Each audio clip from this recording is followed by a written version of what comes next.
আসসালামু আলাইকুম বন্ধুরা, কেমন আছো? আশা করি সবাই ভালো আছো। আল্লাহর রহমতে আমিও বেশ ভালো আছি। অনেক দিন ব্যস্ততার কারণে কোনো ভিডিও দিতে পারতেছিলাম না, তো নতুন আরেকটা ভিডিও নিয়ে চলে আসলাম তোমাদের মাঝে। আশা করি ভিডিওটা শুরু থেকে শেষ পর্যন্ত দেখে নিবে। দেখতে দেখতে কোনো জায়গায় একটু ভালো লাগলে প্লিজ আমার চ্যানেলটা সাবস্ক্রাইব করে দিও, লাইক কমেন্ট শেয়ার করো, আমার পাশে থেকে অলরেডি আমাকে ভালোবেসে যারা পাশে আছো তাদেরকে অসংখ্য ধন্যবাদ আমার পাশে থাকার জন্য।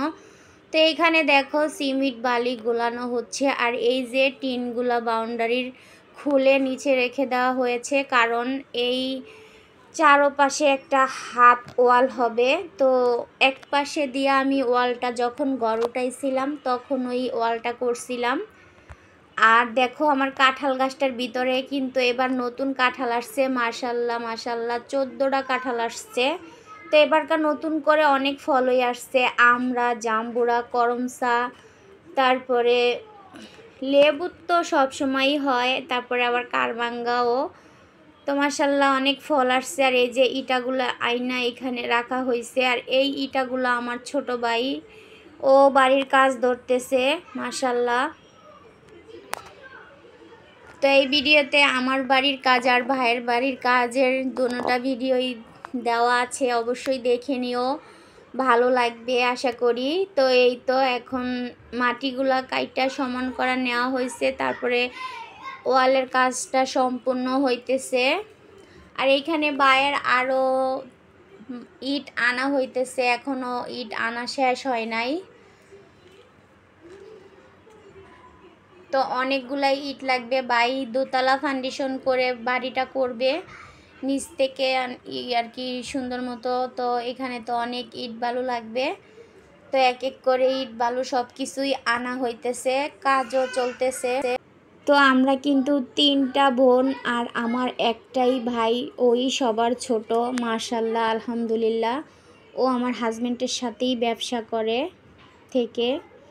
তো ওই যে কালকে হয়েছিল আমাদের এক সাইডের ওয়ালের কাজ, তো মাটি কাইটা ওয়াল পুরাটা দিয়া শেষ করতে পারে নাই।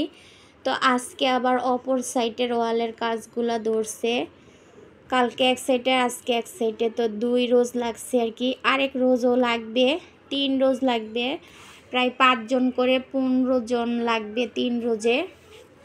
তো এখানে বাইরের রটের ইগুলো কাজগুলো হয়ে গেছে, আর এইখানে দেখো বালি টালি সব কিছু। আর এই যে ম্যাপ করে নিচ্ছে, তো ফাঁকে দিয়ে তোমাদের ভাইয়া আবার বাজারে চলে গেছিলো, ওনাকে খুঁজতেছিলাম পাইতেছিলাম না। তো দেখি কি সুন্দর চায়ের টাটকা টাটকা মাছ নিয়ে আসলো পাঁচমিশালি, তো উনি বলছিল ডাটা দিয়ে রান্না করতে। তো মাটির চুলাতে আমার আম্মা আমাকে সাহায্য করতেছে, আর আমি কিন্তু রান্নাটা বসাচ্ছি। তো তোমাদের ভাইয়া আবার আমার হাতের তরকারি খেতে বেশি পছন্দ করে, অন্য কারো তরকারি ওনার পছন্দ হয় না। তো এই কারণে আমি রান্নাটা করতেছি। লাকড়ির চুলায় রান্না করতে কিন্তু আমার অনেক বেশি কষ্ট হয়। তো এখানে তো ঘর বাড়ি সব ভেঙে চুরে একাকার করে নিয়েছে। তো এইখানে অনেক রোদ, তো রোদের ভিতরে বসে রান্না করতেছি আম্মা আর আমি। তো চিংড়ি মাছ দিয়ে ডাটা দিয়ে কিন্তু আমারও অনেক বেশি পছন্দ। আর ওই সে টাটকা টাটকা মাছ আর টাটকা ওই সবজি ডাটা, এগুলো তো দেশ গ্রামে সার ছাড়াই হয়, তো এই কারণে অনেক বেশি মজা হয় খেতে। তো তরকারিটা হালকা একটু ঝোল ঝোল রাখবো, যেহেতু চিংড়ি মাছের তরকারি আর সাথে ডাটা আছে, হালকা একটু ঝোল রেখে দিয়েছি। তো অনেক সুন্দর হয়েছে মাশাল্লাহ। তারপরে এখানে আমি ঢাকা নেওয়ার জন্য কিছু কাঁঠাল কেটে নিচ্ছি। তো 4টা কাঁঠাল পারছি, তো আমরা নিব 3টা, আর আমার ছোট বোনকে দিয়ে দিব একটা। তো একটা আমার দেবরের বাসায়, আর একটা চাচা শ্বশুরের বাসায়, আর একটা আমার বাসায়। তো এই যে ছোট ভাইয়ের নিচের মানে কলমগুলা গাড়া হয়ে গেছে, এখন নিচের ঢালাইটাও শুরু হয়ে গেছে। আজকে প্রচুর বৃষ্টি, এই বৃষ্টি থামতেছে আর পার মিস্ত্রি বসে আছে আবার ঢালাই দিতেছে, এই অবস্থা। তো দিনটা আজকে তেমন ভালো না, তারপরও মানে মালগুলা গোলানো হয়ে গেছে, এগুলা না দিলে তো নষ্ট হয়ে যাবে। তারপরে দেখো আমার বাড়ির কাজ পুরো কমপ্লিট হয়ে গেছে। এই মাটিগুলো উঠাইতে আমার এত কষ্ট হয়েছে, তারপরে আমি কিন্তু অনেক কষ্ট করে মাটিগুলো উঠাইছি। তো বেড়াগুলো আটকানো হয়ে গেছে, যেহেতু আমরা ঢাকায় চলে যাব, প্রায় 11 দিন হয়ে গেছে আজকে গ্রামে আসা। তো এই কারণে খুব তাড়াহুড়ো করে 2 দিনের ভিতরে কাজগুলো শেষ করা হয়েছে। আর কারবাঙ্গা গাছটা এত পরিমাণ কারবাঙ্গাইছে, ডাল পুরা ভেঙে গেছে। তো এই তো তোমাদের সাথে শেয়ার করতেছি, আমার বাড়ির 4 ও 5টা ঘুরে ঘুরে তোমাদেরকে দেখাচ্ছি। তো যতদিন বাড়িতে এসে থাকি, তো এই যে দেখো পিছন দিক থেকে 4 ও 5টাই দেখাচ্ছি।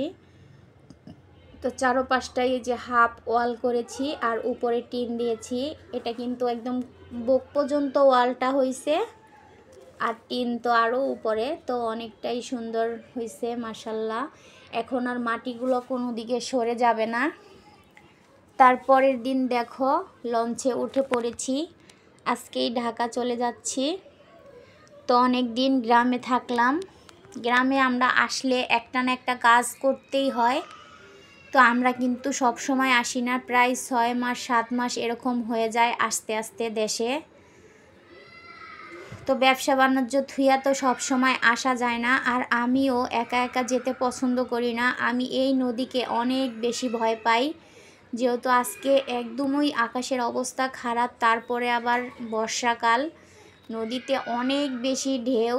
তো এই জিনিসটা দেখলে আমার অনেক ভয় লাগে। তো এই কারণে আমি বর্ষাকালে দেশে যাইতেই চাই না। দেশে বর্ষাকালে বর্ষা আবার ঘন ঘন বৃষ্টি হয়, এই জিনিসটা আমার অনেক বেশি খারাপ লাগে। তারপরে এই তো জার্নি করে 4 ঘন্টা এখন সিএনজির জন্য অপেক্ষা করতেছি।